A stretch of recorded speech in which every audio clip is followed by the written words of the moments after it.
Thanks very much for that introduction, Natasha, and hello everyone. So first of all, I just want to say Natasha introduced that I would be talking about open transactions, and that is true. But what you see on the screen is Monetas. So let me just explain what the relationship is between Monetas and open transactions. Open transactions was developed by my business partner starting about 2.5, 3 years ago in 2010. And it's an open source transaction platform. Monetas is building a commercial enterprise class transaction platform based off of the open transactions code base. So these are going to be running in parallel. Both of them are going to be developed going forward. But the one is free and open source that anybody can use, and the other one is commercial. It'll also be open. These days you cannot do anything and have credibility if you don't do it in an open way. But that is the relationship between the two. So regarding what I'm be talking about today, I will be giving an overview of how Bitcoin fits into a wider historical context, what it means for society, and what our company is doing to help make Bitcoin successful. For millions of years, from the dawn of time until about 10,000 years ago, humans lived together in small, decentralized network communities of about 30 to 70 people. So everybody knew everybody, and it was hard to get away with doing bad things. There was only 30 to 70 people in these groups. But then about 10,000 years ago, with the emergence of agriculture, people started living together in very large communities of thousands of people. And there's a problem there, because humans can only remember about 150 people well. That's Dunbar's number. That's a hard limit on our memory. So now that people live together in these large communities of several thousand people, you didn't know who everybody was anymore. There was anonymity, and you could get away with doing bad things. So there was crime, and there was a breakdown of social order, which attracted strongmen to restore social order. Why? Because order is absolutely essential. People will do anything to restore order, even if it means that they are at the mercy of a strong man.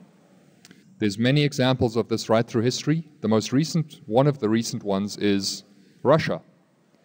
In the 1990s, Russia, the Soviet Union collapsed. There was the first democratic system in a very long time, but there was also a lot of chaos. There was a lot of crime, and people were scared. So Putin came into power promising to restore order, and he did. He took away a lot of civil liberties, but people were okay with that because they wanted order, even if it's a coerced order, rather than chaos. And this is the reason why, as you can see in the slide, we had millions of years, from the dawn of time until about 10,000 years ago, people lived together in these decentralized communities. They could work because they worked on people-based trust systems. But as soon as you get into large communities, people-based trust systems collapse. They don't scale. So then you have strongmen who establish a centralized society. They take power. So you had the emergence of the centralized state and the centralized church. They told us what to do and what to believe. So that happened, that carried on for about 10,000 years. That's the red arrow going up, a centralized society. But then about 500 years ago, there was the first of another series of technological inventions, starting with the printing press. And the printing press allowed people to share their ideas across a very big area, across the world. They no longer had to believe what their local church told them. They could think for themselves, and that led to the beginning of the democracy movements. But the printing press was just the first of a whole series of technological innovations. Some of the most recent ones being the internet and, of course, Bitcoin. So these new technologies put together are what I refer to as the technology of trust. Where people-based trust systems failed because they don't scale to large groups of people, technology allows us to once again have decentralized society, but on a very large scale. So basically, if you look at the span of history, there's a common assumption among the Bitcoin world that, we've always had centralized societies, and now we are trying to do something brand new. But really, if you look at the whole span of history, decentralized society is what we were evolved for. That's how we live. That's the natural human state. And this transition state of 10,000 years, even though it is long in terms of a single human lifespan, in the whole span of evolution, it's a very short blip. So it was just a transition state, like water going from ice to a liquid or from liquid to steam. In that transition state, there's a lot of turbulence. And so we've had these centralized, hierarchical, top-down societies. But we are now entering the next age of decentralized society, basically going back to our natural state, but on a higher level, on a much larger scale. So what are the essential elements of this technology of trust, of a decentralized society? I believe there are four main pillars. The first pillar is decentralized communications. Because before we can do anything, we have to talk if we're going to do some collaborative project. And the essential parts of decentralized communications technology are, number one, the internet, and number two, cryptography. Because if you only have the internet, you may be able to talk with other people, but you can have censorship, like we now all know because of Edward Snowden's revelations. So then, again, you have kind of top-down control. So to have truly decentralized communications, you need both the internet and cryptography so that you can have secure, private, decentralized communications.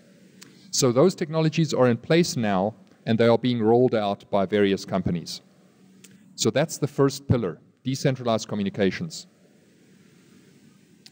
The second pillar is decentralized law. Why? Because if you want to do a collaborative project, first you talk about what you want to do, but then you have to actually agree on what you're going to do. So you have to make a contract.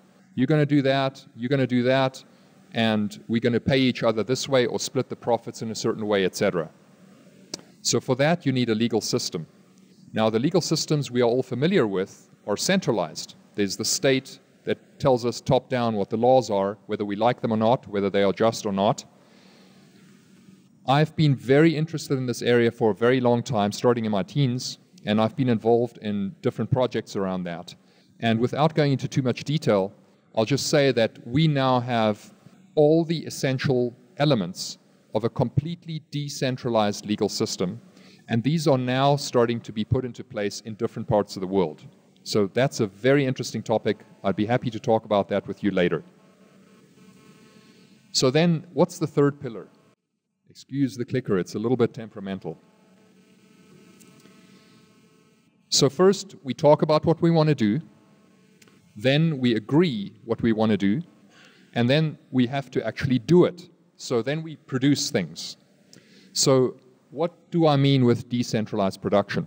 Well, if you look at thousands of years ago in Egypt, you had those big slave groups controlled by the pharaohs. And today, you have massive factories, whether it's General Motors factories or Apple's Foxconn factories in China and other places, that are kind of top-down controlled. And they make the products in one part of the world, and then if you want to ship them, you have to ship them across a border where, again, the state can control what goes across the border or not. But now, there are new technologies being developed that are going to allow us to do completely decentralized production. And the two essential pieces there are decentralized energy production and decentralized materials and design and production. So regarding energy, there's a lot of very interesting projects that are in the early stages now that are going to allow us to have abundant, cheap energy produced locally so that you can basically produce as much energy as you need locally in your own house. You will no longer have to rely on a big power station that's 1,000 kilometers away to provide you with energy. So then you'll have energy. Number two, materials. Nanotechnology and 3D printing are just two of the technologies that are very important in this area. So you'll be able to design what you want to make, and then you print it. Now, the printers we have today are pretty basic. Initially, they could only produce things made from plastic, but now we can already print blood vessels and livers, kidneys, that kind of thing. And in the future, we'll be able to print literally anything. So that'll allow us to have completely decentralized production. Everybody will be able to download a design or make their own design and make the product right there at home. Okay, so now we have the product. But to have a fully working economy, you also need to trade those products. So the fourth pillar is decentralized finance. And that is, of course, why we are all here for Bitcoin and decentralized finance.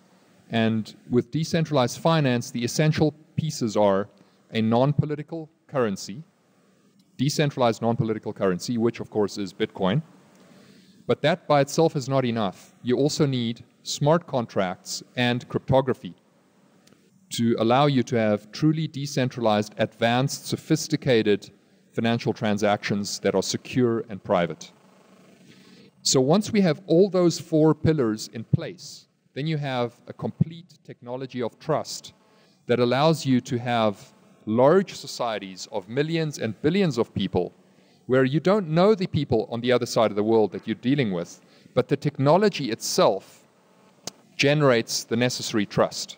In other words, you can do transactions where the other person cannot cheat you even if they want to. So once we have all those pieces in place, we will be fully on that higher level from the first slide, a decentralized society on a large scale where we can once again do trust. We have a trust and a harmonious social order. So from that big picture, let's get a bit more specific and talk about decentralized finance. So to succeed, inventions need infrastructure. For example, cars are a great invention, but if you don't have roads to drive on, the cars are not very useful. Similarly, Bitcoin is a fantastic invention, but it needs a whole ecosystem built around it to make it truly useful. It needs to be easy and safe for people to do transactions. And it needs a lot of sophistication so that we can replace the existing financial system with a next generation financial system that has the full range of functionality that we have today with the traditional financial system. So what is it that's needed to do that? First, we need to understand what is fundamentally the financial system. Well, interestingly, it's really a system of contracts. It's a dynamic network of contracts. Basically, you have assets and liabilities all over the world, and then you have contracts that define which asset belongs to who, which liability is owed to who, and then when that changes, like when you transfer an asset to somebody or you pay down a liability, you have contracts that regulate how all the relationships between these assets and liabilities. So contracts are really the fundamental building block of the financial system. The simplest example of that is when you do a buy and sell transaction. I agree to pay you a certain amount of money if you give me a certain good or a service. So that's a very simple contract. But then we can have a bit more advanced contracts. For example, if I'm a potato farmer and I want to hedge my risk against floods and hail and all those kind of things, I may decide to sell my potatoes in advance for a certain price. And so instead of just saying, okay, here's that much money for a certain good, I can say, well, at a certain time, I'm going to deliver it for a certain price. So that would be a future. Or you could say, I want to have the option to buy this house, but I'm not obligated to buy it. And I have that option for, let's say, a 1-month period. So there you have options. And that's 2 examples of derivatives. And there are many more examples of this. And essentially, all of them are contracts, various sophisticated kinds of contracts. And that's the whole financial system. It's a system of contracts. So what we need for the Bitcoin economy is we need a system that allows us to do contracts. sophisticated contracts. And that's exactly what Open Transactions is and what Monetas is. We're a universal contracting platform. We have smart contracts built as the fundamental construct in our system. And they are in a very general form, the most general possible form. So you can literally do any kind of financial and legal transaction using our system. Literally any kind. Whether it's derivatives, whether it's a simple buy and sell transaction, whether it's stock markets, whether it's any kind of security you can dream up, stocks, bonds, whatever. You can do all kinds of financial and legal transactions with that system.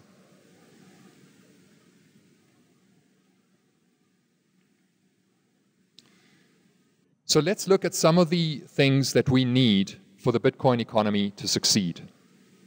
As we know, there's all kinds of problems we're struggling with right now. These are teething pains. Bitcoin is a great invention, but it needs to address these problems to become truly successful. So here are a few examples of problems and then how our system helps to address those problems. First of all, everybody knows that there's been lots of security issues with Bitcoin, not with the protocol itself, but with the economy that's built around that. We haven't really got a truly safe method for storing Bitcoins that's at the same time also usable. I mean, you can just put it on a piece of paper and put it in a safe, but that doesn't allow you to have easy day-to-day transactions. So that's a problem that needs to be addressed. And our system does that. We have security by design, we have theft-proof wallets, and a whole series of other innovations that allow you to have truly easy, secure transactions with Bitcoin and with other currencies and assets. Secondly, with the existing ecosystem, it's possible to forge transactions. For example, if you put your money into a wallet, an online wallet, you have to trust that provider that they will not make a change to the transactions. The same thing with when you trust a securities exchange like Mt. Gox and so on. With our system, you do not need to have that trust. It uses an innovation called triple-signed receipts that makes it literally impossible to forge transactions. Another problem in the Bitcoin economy at the moment is that the exchanges are centralized. That makes us vulnerable to technological failure and to regulatory intervention. For example, in April, Mt. Gox suffered a lot of problems because too many people came onto it at the same time, and there wasn't really a good alternative for them. Secondly, regulators can decide if there's just a few centralized exchanges, they can shut them down, which already has happened in a large number of cases. So we need decentralized exchanges and decentralized markets, and that is what our platform provides.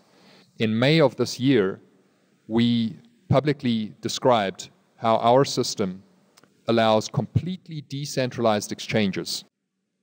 Another problem with the economy at the moment is that you have a lot of different providers that don't really talk well to each other. For example, if you have your assets on Mt. Gox and you want to transfer them over to Bitstamp or another exchange, it's not easy to do that. With our system, you have totally seamless transactions where you can switch things from any kind of asset into any other kind of asset in a really easy, user-friendly way. So it kind of ties all these systems together in a single integrated universal platform. Another problem with the Bitcoin economy at the moment is that it relies on doing the transactions on the blockchain itself. But blockchain transactions are slow and expensive. Now that's a surprising statement because everybody says Bitcoin transactions are fast and cheap. It's true, they are fast and cheap compared to the existing traditional financial system, because in the existing system it could take days for your wire transfer to arrive, maybe even a week or two. Credit card transactions could be reversed even 5 months later, and that kind of thing. Whereas Bitcoin settles in a matter of minutes, like 10 minutes or a few hours. So that is fast compared to the traditional system. But it's not fast enough.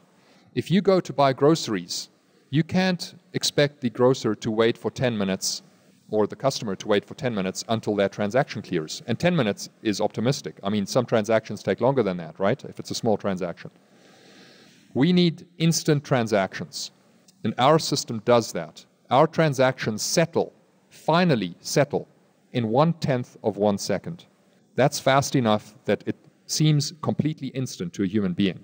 You press the button and it's done.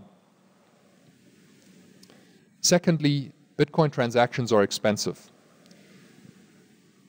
They are a lot cheaper than credit card transactions, but they still cost several cents. For example, today, the transaction fees that are there by default, if you do a transaction, it's set at 0.0001 Bitcoins, which is about 10 cents. So that's not including mining fees. Just the transaction fee by itself is about 10 cents. Now that's cheap compared to credit cards. However, it means that you cannot do true microtransactions, because that 10 cents, to be really efficient, means that it needs to be about 1% or less, which means the transaction itself would have to be 100 times bigger than that 10 cents, which means it's $10. So transactions below $10 are not really efficient with the Bitcoin network, the way it's set up today. And what we want in the future is tiny transactions that allow you to buy digital goods and services. Like, let's say I want to read an article in The Economist.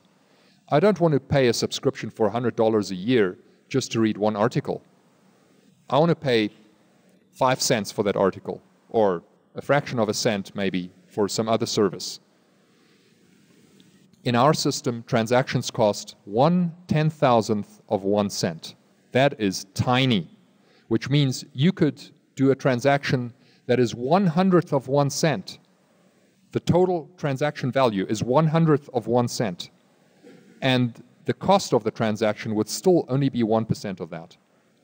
That allows you to have truly an advanced next-generation digital economy. It's going to open up a whole new area of applications. And it's going to allow resource allocation. There's lots of very important peer-to-peer technologies that have been developed that are available today, but they don't work because there's no way to do resource allocation. And having small microtransactions allows you to do that resource allocation. So those technologies are going to be practical now. So those are some of the problems that are addressed by our platform. So essentially, what we've built is an open platform that enables developers to rapidly build powerful, flexible, best-in-class applications that offer unrivaled speed, security, and interoperability based on open standards.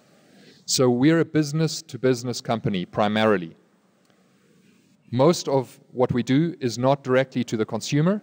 We are building this platform for you, for the Bitcoin businesses and for developers, so that you have this powerful platform that you can use your existing application, whether it's a wallet or an exchange or merchant services, and you can benefit from all these other features and the security and ease of use of it.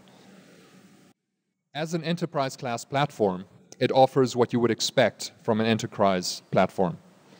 It's available either cloud hosted or self-hosted. It has load balancing for highest to enable scalability to millions of users. It is modular, so you can integrate it easily with enterprise systems. It allows integration with any database. It has web services built in and admin tools. So this will enable next generation Bitcoin solutions, truly professional solutions. But in addition to the enterprise platform, we are also building consumer mobile applications that'll allow somebody who lives in Africa or South America or Asia who has no bank account, and even in the United States, 14% of people do not have a bank account, but everybody has a mobile phone. And we have mobile apps today that are available for demo today that run just on your mobile phone. So all the features, all the functionality that I talked about, you can access if you're somebody in the middle of Africa like this Maasai warrior, just from your mobile phone. You can do contracts, transactions with anybody in the world. They clear instantly and they're secure. So those are the two main categories. And we are launching our products in the second quarter of next year. So our vision is that This platform will allow us to really tie all the different pieces together. Because right now, there's applications that do transactions in Bitcoins, there's some that do them in other altcoins, there's fiat currency systems and so on, but they don't talk to each other. Our platform is built in a way that you can tie all these different pieces together and they work together seamlessly. And that is what's needed to make Bitcoin truly mainstream, make it easy for everybody to use, for existing financial institutions and for stock markets, for everything to talk together. Here is what Reddit said about our platform. Sorry. Open transactions will be a game changer.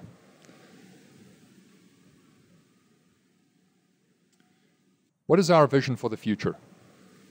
Coming back to where we started, our vision is for a decentralized networked society where people once again have the power in their own hands to live lives of their own choosing in peace, freedom, and prosperity.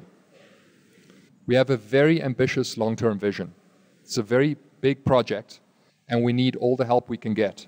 We need lots of talented developers, engineers, business professionals. We need business partners, and we need investors. We've closed our seed funding round. We're in our second funding round now. If you're interested in any of these, please point those people to us. Thank you very much.